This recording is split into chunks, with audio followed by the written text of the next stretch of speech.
네, 안녕하세요. 저는 한국성적소수자문화인권센터에서 일하고 있는 한채윤입니다. 반갑습니다.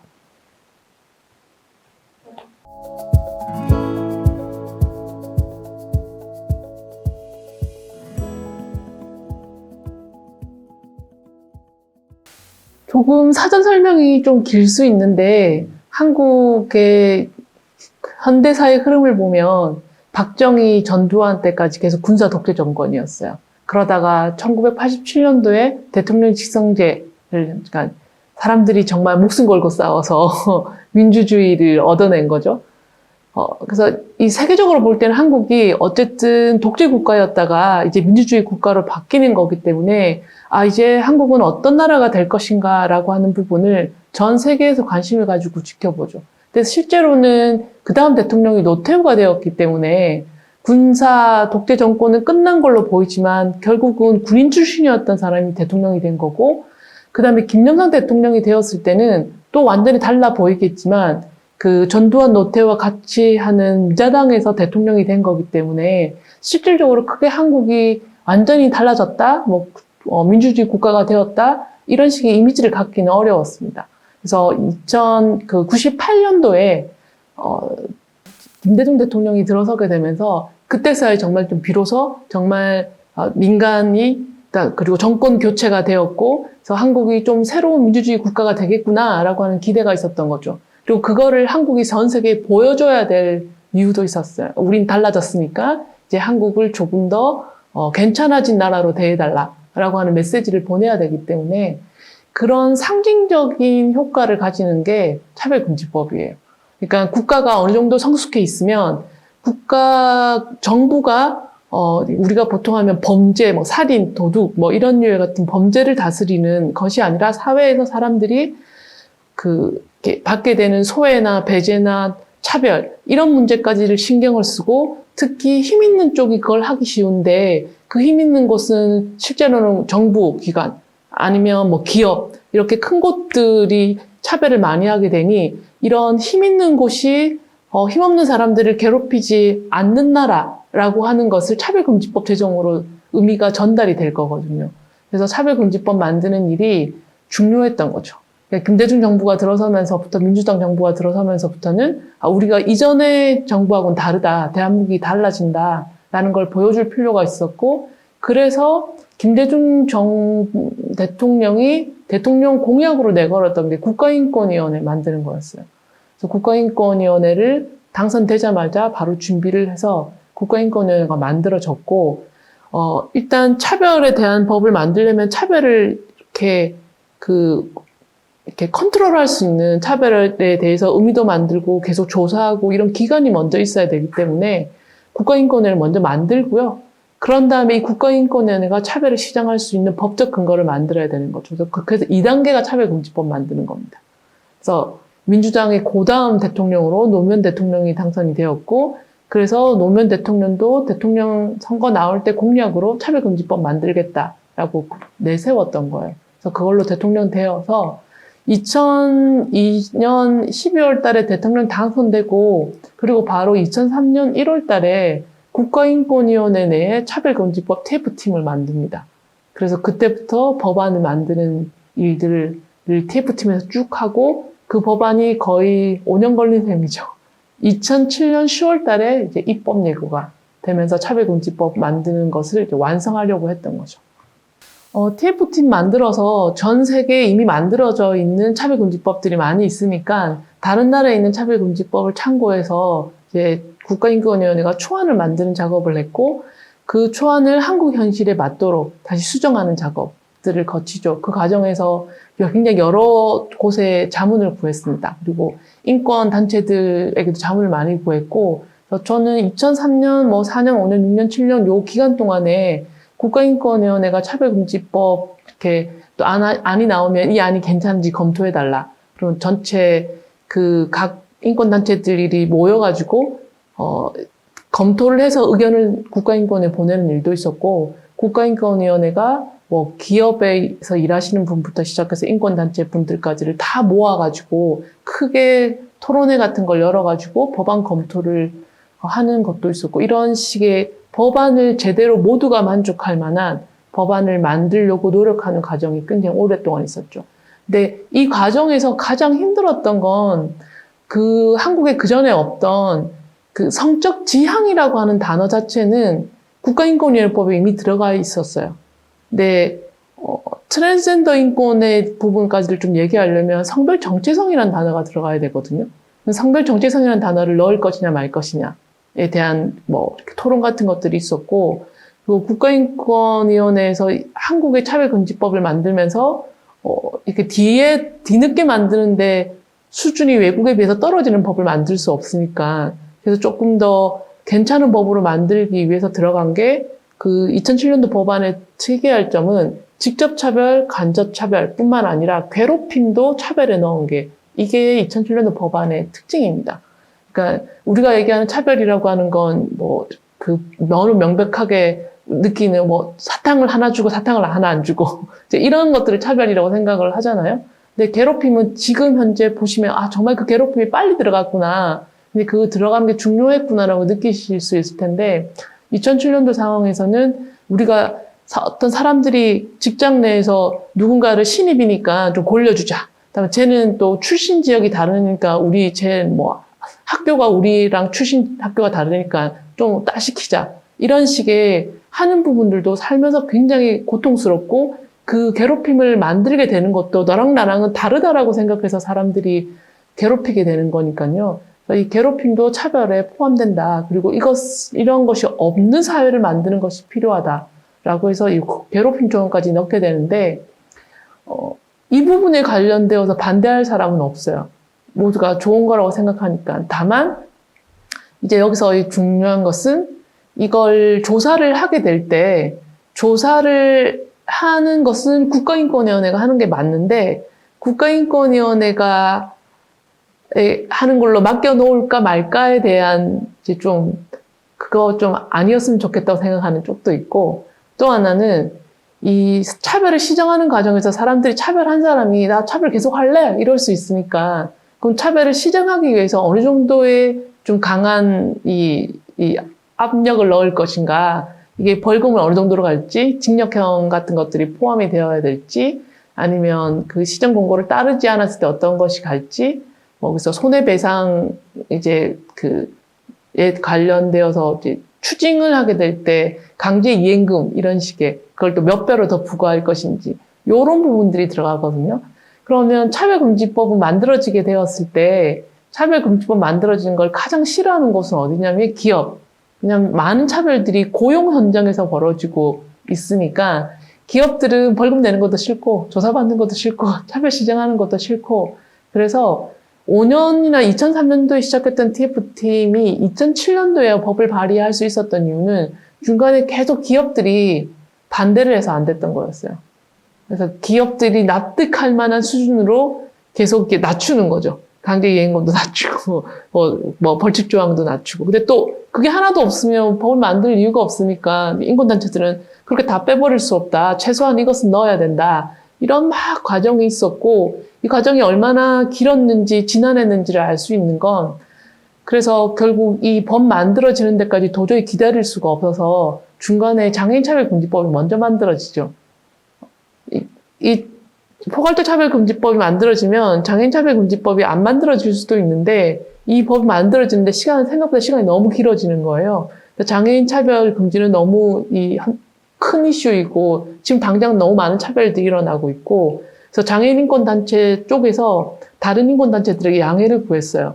지금 차별금지법이 너무 빨리 안 만들어지고 있으니 장애인 차별금지법 먼저 만드는 것에 대해서 양해를 해달라. 그래서 단체들이 모두 좋다라고 해서 장애인 차별금지법 먼저 만들죠. 그러니까 그 정도로 차별금지법을 만드는 것과 관련되어서 이렇게 반대를 하고 주저하는 사람들이 있었던 건 2007년도 이전부터는 있었어요.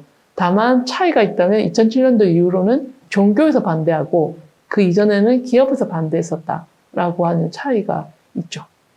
그래서 2007년도의 상황은 그 모든 것들을 어느 정도는 다 정리를 해서 드디어 국가인권위가 정리한 법안을 정부로 넘기고 법무부가 받아서 법무부에서 다시 한 번 더 최종 검토를 한 다음에 정부 입법안, 그러니까 국회에서 만드는 것이 아니라 정부가 국회에 이 법 만들고 싶습니다라고 제안하는 걸 정부 입법안이라고 하는데 정부 차원에서 이제 이 법을 만들려고 했던 거죠.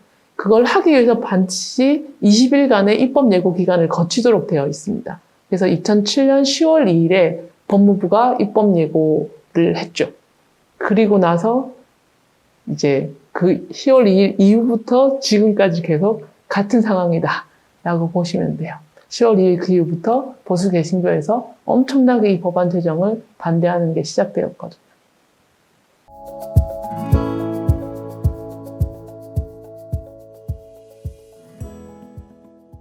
조금 궁금해하실 수도 있어요. 왜 2007년도 입법 예고 후에 갑자기 보수계 신교가 나와서 차별금지법을 반대하게 되었는지, 이제 그리고 그때 반대가 지금 십몇 년 이상 차별금지법이 만들어지지 않게 되는 가장 큰 이유가 되어 있는지.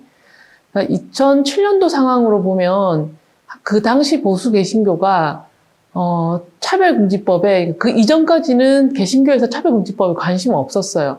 전혀 생각할 것도 없었는데 2007년 10월 달 근처쯤 되었을 때 상황은 어떠했냐면 바로 그 직전에 그 정부랑 보수 개신교가 엄청나게 법적으로 싸움을 했었거든요. 그게 뭐냐, 사학법이에요. 사립학교법. 사립학교법에 있는 이사회 구성이 너무나도 불투명한 구성이어서 실제 사립학교가 너무 많은 비리의 온상. 그래서 정부에서는 사립학교도 정부의 예산을 받아서 운영되는 곳인데 사립이지만, 하지만 사립이라는 이유로 이사회를 다 친인척들로 다 동원해가지고 하고 모든 이익들을 친인척들이 나눠 갖는 구조여서, 그래서 이 이사회 구성 자체를 투명하게 바꾸는 것, 이런 식을 중심으로 한 사학법 개정을 했던 거죠. 근데 우리나라 보수 개신교를 중심으로 한 종교가 가지고 있는 사립학교가 되게 많아요. 그리고 한국의 사립학교의 80%, 그러니까 종교가 가지고 있는 사립학교의 80%는 개신교 사립학교예요. 그러니까 이런 이사회의 투명성을 바꾼다거나 하는 부분들이 본인들의 이해관계랑 너무 얽혀 있어서, 그래서 사학법 개정을 엄청나게 반대했고 사학법 개정 반대하는 운동만 몇 년간 했던 거죠. 그 사이 차별금지법 신경 쓸 겨를이 없었습니다. 그러다가 2010월 달을 앞두고 그 한 두어 달 전에 사립학교법을 결국 정부의 압력에 압력을 넣어서 본인들이 원하는 방식대로 다시 바꿉니다. 사립학교법을 재개정, 좋게 바꾼 법을 다시 나쁘게 개정하는 거에 성공했어요, 보수 개신교가. 그래서 이들이 각성이 하나가 된 것이 법에 따라서 우리의 이익에 영향을 미칠 수 있겠구나라는 것을 깨달았고, 그래서 그 다음에 관심을 갖게 된 게 차별금지법인 거죠.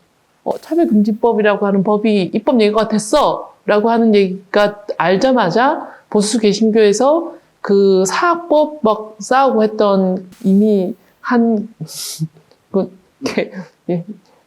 이 말씀은 안 되는데, 가다가 있다고 쓰면 안 되는데, 싸웠던 흐름이 있어서 그런 조직력을 가지고 차별금지법 반대에 나섭니다. 법무부에 엄청난 항의 메일을 넣게 되죠. 항의 팩스 같은 것들 넣게 되고, 그 상황을 알 수 있는 게 법무부에서 전화가 왔었어요. 그것도 밤 10시인가?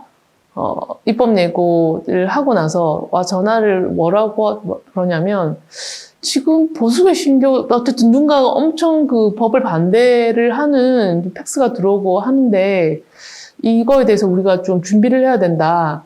그러면서 그때 밤 10시쯤에 한국성도소득자 문화연구센터를 전화 와서 제가 받았는데, 반박 자료를 좀 만들어 달라고. 그래서 뭐 동성애가 확산된다, 뭐 이런 류의 이야기였던 거죠. 그래서 그것들을 정리하는 자료를 또 밤에 또 급하게 밤새 작업해서 법무부에 보내주고 했었어요.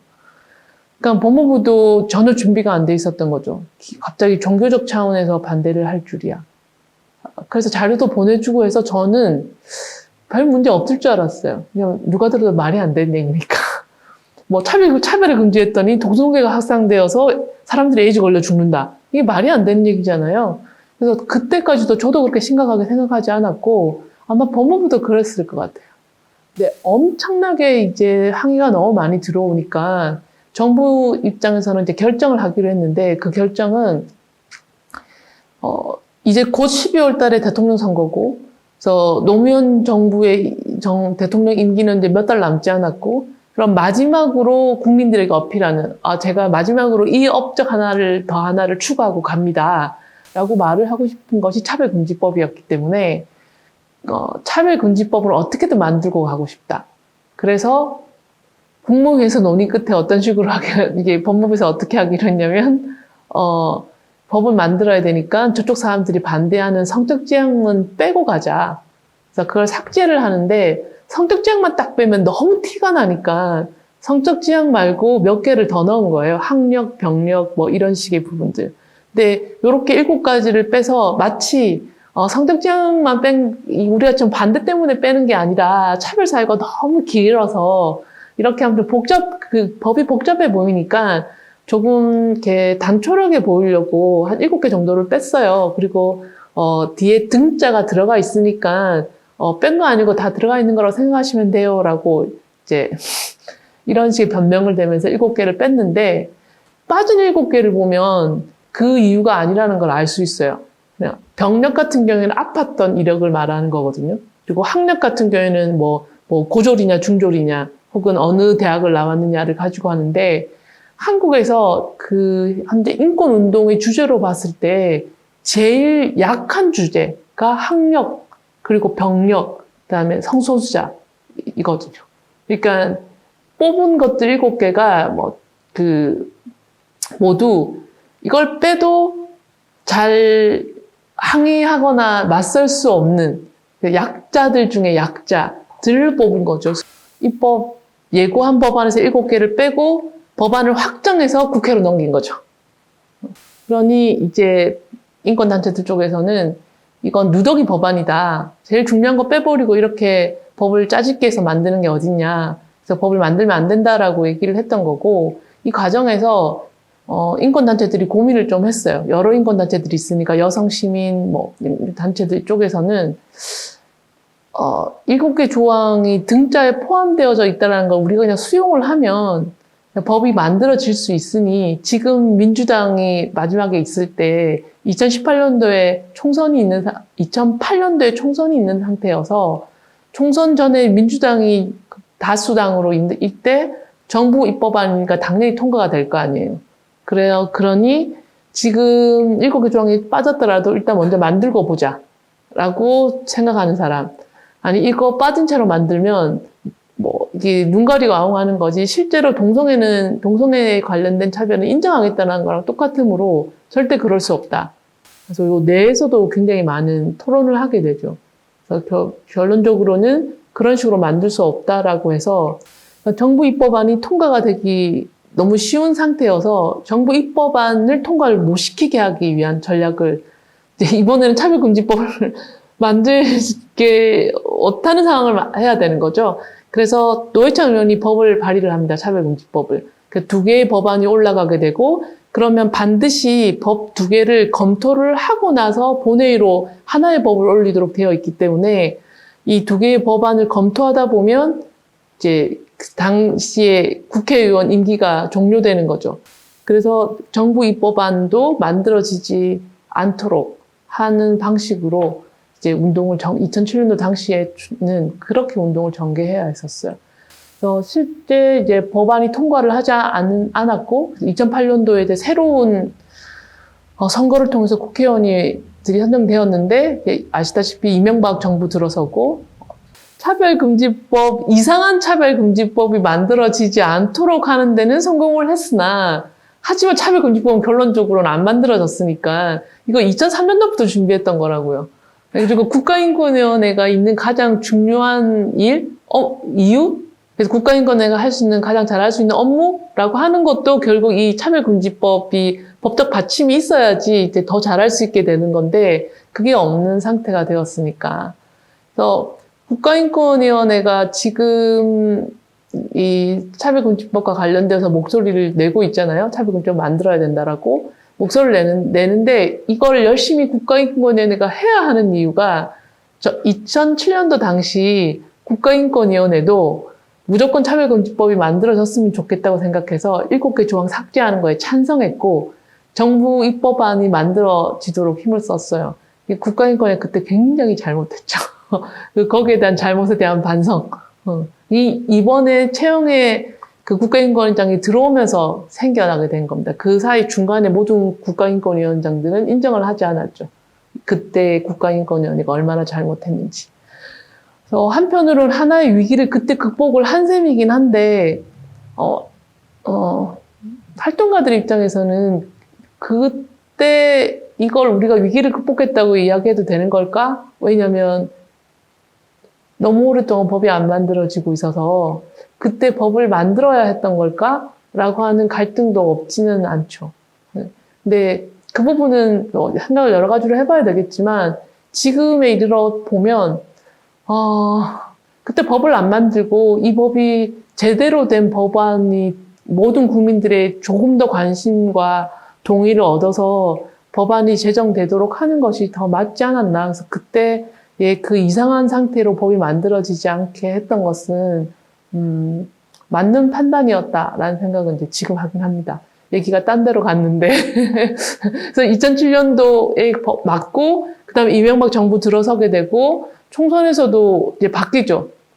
여당이 바뀌게 되는 상태가 되니까 그 뒤로 그 차별금지법을 만들기 위해서 계속 다 여러 국회의원들이 법안을 발의하는데 제대로 이제 국회에서 논의도 제대로 한 번 된 적 없이 발의했다가 취소되거나 발의한 상태에서 그냥 끝나고 그 국회 임기 끝날 때까지 국회의원 임기 끝날 때까지 아예 법이 한 번도 논의가 되지 않거나 하는 상태로 지금까지 2021년까지 왔습니다.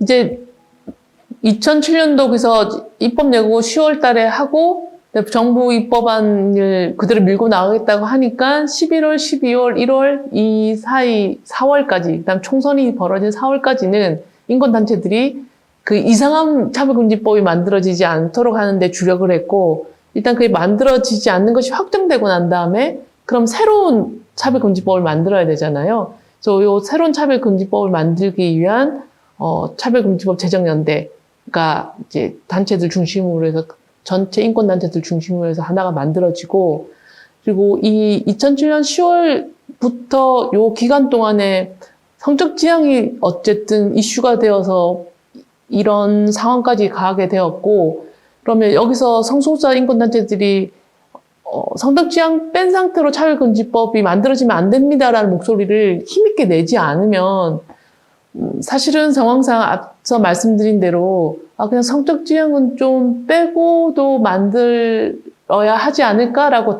이렇게 사람들이 생각할 수 있으니까 그래서 성소수자 인권단체가 굉장히 강력한 목소리를 내고 차별금지법 제정에 좀 주도하는 역할을 하고 할 필요가 있었거든요. 그래서 이 상황에서 그 성소수자 인권단체들이 그 전까지와 달리 이때 엄청 열심히 다 같이 연대해서 활동을 펼쳐나갔습니다. 그래서 그 힘이 2008년 5월 달에 성소수자 차별에 반대하는 무지개 행동, 그래서 지금 우리가 무행이라고 줄여서 부르는 조직이 만들어지게 된 거죠. 그래서 그 차별금지법 반대가 지금까지 있는 한국에서 가장 대표적인 성소수자 인권 협의체, 무행이 만들어지게 된 배경이기도 합니다.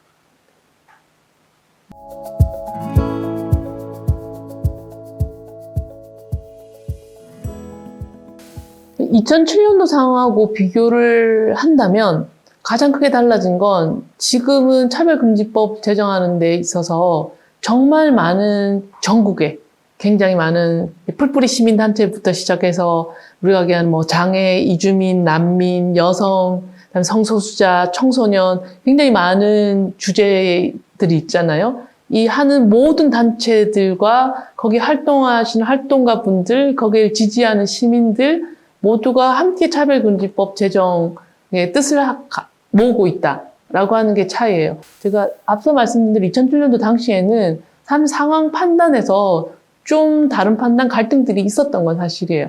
이걸 그냥 차별금지법을 무조건 제정하는 게 낫지 않을까? 제정하고 난 다음에 다시 개정을 해서 성적 지향을 후에 넣으면 되지 않을까? 이제 이런 식의 판단들이 서로 좀 있었거든요. 그래서 완전히 모든 인권단체, 시민단체들이 한마음 한뜻으로 차별금지법 제정에 앞장서려고 했다라고 보기는 조금 어렵죠. 그래서 이런 식의 변화가 있었다는 점에서도 우리에게 지난 십몇 년간의 싸움이 좀 차별금지법이 어떻게 이렇게까지 안 만들어질 수 있지? 라고 속상하기도 하지만 차별이라고 하는 거에서 시민단체들에서 끊임없이 토론하고 대체 차별이 뭐지? 차별을 줄이는 건 어떤 의미가 있는 거지? 뭐 이런 식의 논의들을 하고 그래서 결국 나오는 우리는 연결될수록 강하다? 그러니까 우리가 연대를 해서 이 문제를 해결을 해야 한다라고 하는 거에는 더 이상 이견이 없는 상태가 되었으니까 이런 점에서는 좀 더 좋아진 것이 아닌가라고 생각합니다.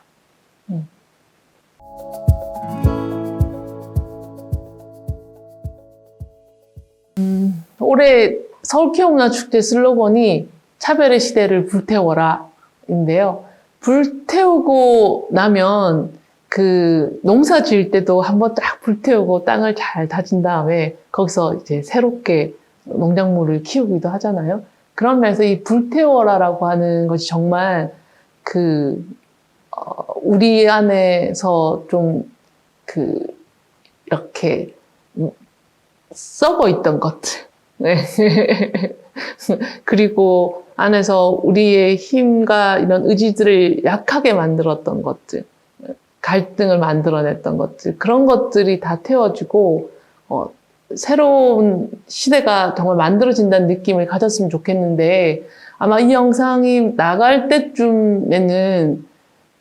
때쯤에도 여전히 차별금지법은 제정되어 있지 않을 거고, 바라건대 한 7월 달쯤이라면 국회에서 논의라도 좀 시작이 되었으면 좋겠다 싶은데요. 혹시 그렇게 되어 있든 아니든지 간에 우리는 너무나도 명확하게 이 차별의 시대를 불태워서 새로운 시대를 만들고 싶다라고 하는 이 열망은 너무나도 확실하니까 어떤 상황이든지 간에 절대 포기하지 않고 차별금지법을 끝내 만들고 차별의 시대를 불태우고야 말리라 라고 하는 각오로 2021년 한 해 잘 살았으면 좋겠고 이 차별의 시대를 불태워라라고 외치는 서울 키움문화축제 마지막까지 잘 즐기시고 끝난 다음에도 잘 추억을 잘 가지시면서 개월까지 잘 지내시기 바랍니다.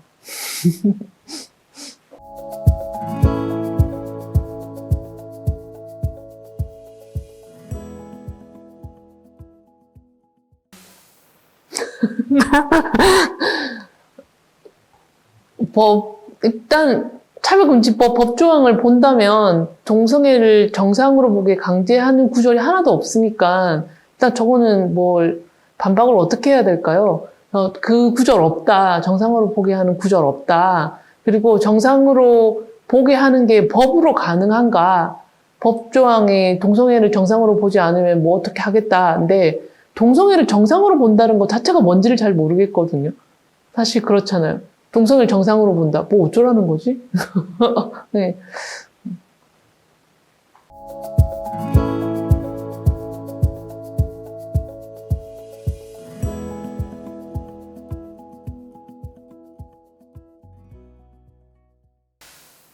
사실 그렇게 되나 안 되나 한번 만들어 보고 체크하자. 그래서 비율 늘어난 거 확실하면 그때 법 폐지하기로 약속하고 법 좀 만들어 보자라고 하고 싶은 마음인데요.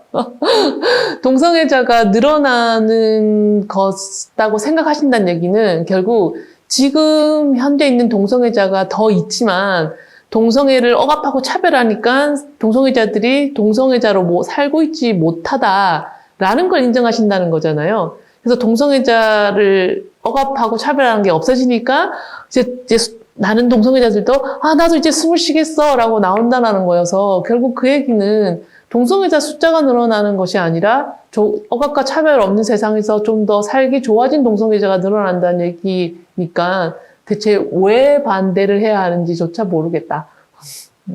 그리고 지금 동성애 차별을 하고 있는 문제가 있다라고 하는 것을 그 말을 하시는 분이 인정하고 있는 거 아닌가. 그러면 우리는 왜 그렇게 동성애를 억압하고 차별하지 못해서 난리세요? 라고 묻고 싶네요.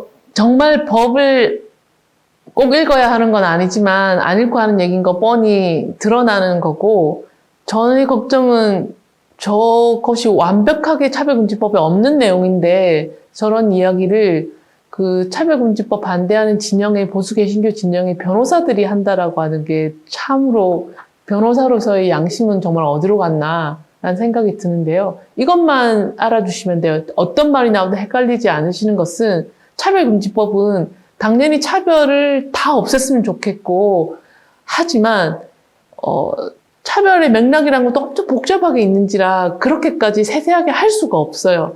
그래서 지금 만드는 차별금지법은 정부가 차별이 없는 세상을 만들고 싶은데 그걸 하기 위해서는 사람들의 편견이 없어져야 되는 것이므로 그거는 이렇게 시간을 두고 계속 편견이 사라지면서 해결이 될 거고, 거기까지 가기 전에 지금 당장 너무 심각한 차별들이 있으니까 요 심각한 차별에 대해서는 조금 더 의지를 가지고 차별하지 마라고 조사도 하고 시정도 공고하고 하겠다라는 거거든요.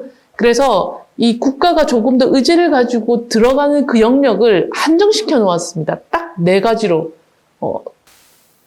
국가가 운영하는 정부기관이, 관공서가 그렇게 하면 안 되니까 행정, 그리고 모든 사람들은 자신의 삶을 위해서 똑같이 배움의 기회를 가져야 되는데, 너는 뭐 이주민이니까 뭐 학교 다니지 마. 뭐 너는 장애인이니까 학교 다니지 마. 이렇게 하면 안 되니까요. 그래서 모든 국민이 똑같이 배움의 기회를 가질 수 있다라고 있어야 된다는 점에서의 학교, 교육기관. 그리고 우리가 나 지금 맛있는 과자 사 먹고 싶은데 과자 사러 갔더니 가게 주인이 나 너한테는 안 팔아. 너 동성애자니까 안 팔아. 이렇게 하면 아이스크림 과자 못 먹잖아요. 자, 이렇게 해서 재화 용역 등 우리가 물건을 사거나 어디 숙박시설 가서 잠을 자야 되거나 출장을 갔는데 잘 데 없는데 이런 식의 재화 용역 서비스를 이용할 때 차별받지 않을 것. 그리고 마지막이 기업.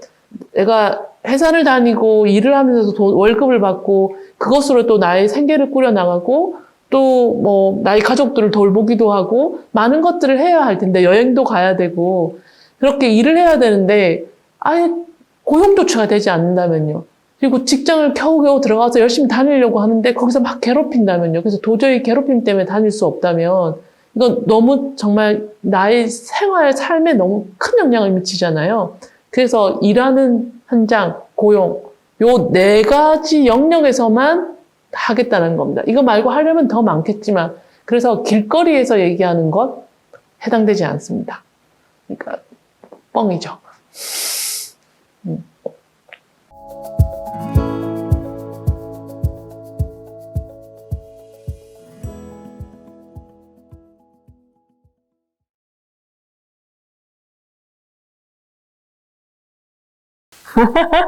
사실 출생률, 동성결혼 법제화되어 있지 않은 지금 이미 출생률이 떨어지고 있는 상태여서 왜 우리에게? 그래서 그 동성결혼 법제화가 되어서 그 더 떨어질 출산율이 지금 현재 있는 상태도 아니니까 사실 답변하기 귀찮네요. 그래서 다들 그냥 동성결혼 법제화가 되면 세상이 어떻게 변하나요? 동성애자들이 이혼할 수 있게 됩니다. 뭐 이런 이야기 나오는 것처럼. 그래서 그 차별금지법이 만들어지게 되면 동성결혼 법제화가 바로 되는 것이 아니라 사람들이 동성간이라는 이유만으로 결혼을 못하게 하는 건 이건 지금 우리가 차별하고 있는 게 맞구나라고 편견이 사라져서 그래서 동성결혼을 인정할 수도 있겠다라고 생각해서 동성결혼 법제화가 되겠죠. 차별금지법이 만들어지는 그 효과로 즉시 동성결혼이 법제화되는 것은 아니다. 이거 2개는 법적으로 바로 연결되는 구조에 있지는 않다. 오히려 연결되는 것은 사람들의 편견이 사라지고 세상이 더 평등해져서 그래서 그 평등해진 결과로 동성간이든 이성간이든 그리고 사실은 더 넓게 더 많은 사람들이 자신이 원하는 가족을 구성할 수 있는 권리를 갖게 되겠죠.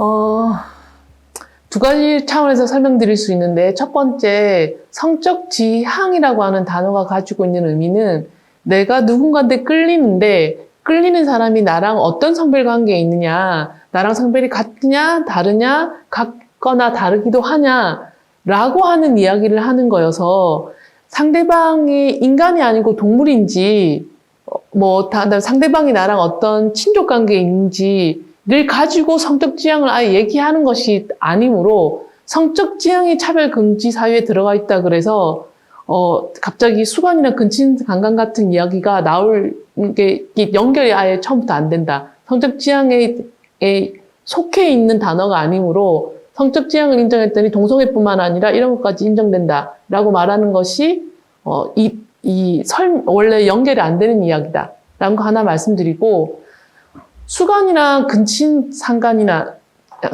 근친 상간 얘기한 거 맞죠? 소아성애. 그렇구나. 수간이나 소아성애 같은 경우에는 이 부분은 우리가 관심을 가지는 것은 끌렸냐 안 끌렸냐가 아니라 합의되고 존중되고 동의된 관계였는가. 이것이 되지 않았으면 성폭력이기 때문에 사실 성적 지향으로 차별을 금지한다라고 하는 것과 수관과 소아성애에서 성폭력이 있었는가라고 하는 건 다른 이야기. 그러므로 성적 지향을 인정했더니 수관하고 소아성애가 늘어난다는 것은 연결되지 않는, 논리적으로 연결되지 않는 이야기입니다. 그러니까 말한다는 얘기는 그만하자. 하고 싶습니다.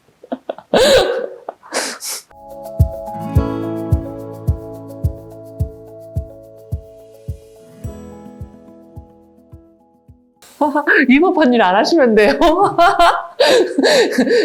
차별금지법이 제정되든 안 되든 설교를 하시든 뭘 하시든 종교의 어떤 활동을 하시든 차별금지법 외에 한국에 있는 법을 어기시는 일은 하시면 안 됩니다. 그러니까 차별금지법 때문에 위법한 일이 되는 일은 일단 그 차별금지법과 상관없이 위법한 일을 하시면 안 되는 거고, 차별금지법이 만들어진다 그래서 그 전에 했던 것들이 갑자기 위법한 일이 된다는 이런 일은 벌어지지 않는 것은 말씀드린 대로 4가지 영역에만 적용되기 때문에 종교 시설 내에서 종교인이 설교를 하거나 하는 일은 법 적용 대상이 아니므로 이것 때문에 위축되는 일은 없을 겁니다. 미국에서 차별금지법 만들어져서 목사들이 실제로 이렇게 벌금을 맞았다, 이 사례 들은 경우가 크게 2가지 경우인데, 하나는 동성결혼 주례를 거부했더니 받았다라고 하는 건 하고, 전도를 길거리에서 전도를 하면서 이제 동성애에 대한 비난을 했더니 잡혀갔다라고 얘기를 하는 건데, 첫 번째 사례 같은 경우에는 그분이 목사님이긴 한데 그분이 가지고 있는 교회 건물 자체를 예식장으로 등록을 했었어요. 교회로 등록되어져 있는 공간이 아니고 예식장으로 등록이 되어져 있었으므로 이 경우는 목사님이든 말든 예식장 내에서 벌어진 일이어서 재와 용역 서비스 이용이 적용된다고 말씀드렸죠. 그래서 그거랑 똑같은 이유. 그러니까 예식장이 특정 신혼부부들을 거부한 거예요. 주례를 보는 것을. 이것 때문에 저촉된 거지, 목사가 교회에서 왜 동성애자들의 결혼을 거부했냐라고 하는 신앙활동에 의해서 처벌받은 것이 아니다라고 하는 거고, 길거리에서 얘기한 것 같은 경우에 한국에는 그 법이 없는데 외국에는 그러니까 사람들이 불특정 다수가 지나다니는 길에서 특정 종교를 특정하게 이야기 전도하는 행위를 하면 안 되도록 되어 있습니다. 그래서 그것에 의해서 잡혀간 거지, 동성애 이야기를 했더니 동성애를 자를 뭐라고 하다니 넌 차별 행위를 했어 라고 해서 잡혀간 건 아니라는 거죠.